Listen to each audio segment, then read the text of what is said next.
तो गला हैसन मर्द बाटे हैं के रही घर में ई घर में हर किस ना रहब ई घर में हर किस हैं घर में चल गो कोनिया कहां घर में जाई के कर घर कैसा घर जी हैं पगला गल कुछ अच्छा मार देले से का रास्ता में तारा के भूत धरल बा का लव लइका के मिर्गी आवेला का हैं भगवान ना करो दुश्मनों के आवे कोनिया घर में चला तू खिसियाई काहे ना खिसियाम जी आए कहत रही उमा फूफा जी कि लइका नीमन हटा तक से खैनी के बारे में अंदर वहां के पी के गइल बानी घर में हैं ई के हां जी अरे उ जान दरू तार से मजाक करथो पिएला के बारे में मतलब का हाथ ना लगावेले बचिया खैनी के हाथ ना बिना डीजे के डीजे बजता बिना गायकर के गाना बजता गाना गाए ओकर बचपन से शौक हो गाना गाए के डीजे में नाचे के कोनो बात नहीं के ई सब मर्द मेरा में के बीच में होत रहेला तो पी के आई कोई इतना फूल पी ले बानी वहां के उनकर बुझात रही कि कहा के का ना हो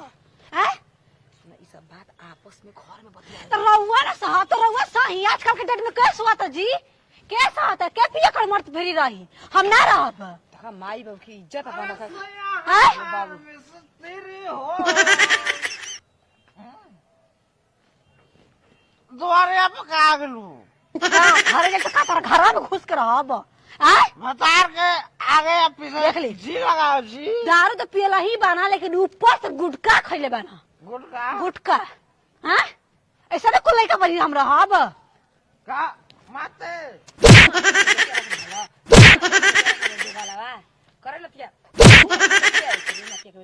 ई सब तो ठीक है बा कि कहां के भी रघुनाथपुर के रेखा नाम के लड़की ओकर रहर में ले गइल बा ना पुअरा के गाला में ले गइल बा ना रेखा हां करे के बेटा बेटा कहत रहे का रतिया ना ना ओके का को हां लुल्ली लुलिया हां लुल्ली ई भैया के साली या फुआ की उतन में तो बतिया बिहावा ओकरे से क देले रहती लुल्ला लुल्ली करवावा तरी त कने देखत कुंवार के बाद छोड़ा शादी हो गल केहू से ना हम बतियाई करे तू कुमार में का करू हम का करनी ओकर से का मतलब पियले कहे रे मुझो सा पियले कहे पियला से कितना नफरत रहेला हम जाने कि तोर बाप के कैसे झेल हम ना रहब हम चला देखा ये कने तारा गोड़ पे गदन देखा तारा गोड़ पे गदन करिए ऐसे चली त खड़े जती हमर चल जी हो कनिया कौन छी हमारी जतिया घर में वो लोग बनाओ तनी जा आय एक बार मौका देहल जाला तू चाहबो तो बन जाई आ तू चाहबो तो बिगड़ कार्य में तू चाहबा त का हो कि कौन के तो बियाह हो गइल बा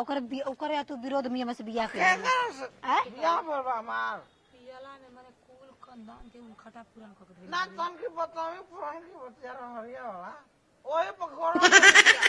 नातियू के अपने पैर में अपने कुल्हाड़ी हाथ पकड़ माफी मांग कर एक सामने माफी मांग रही देख ले हम माफी मांगी जी हम। आय अगर रहर में सरसों में केना घास उठाए जाला केहू के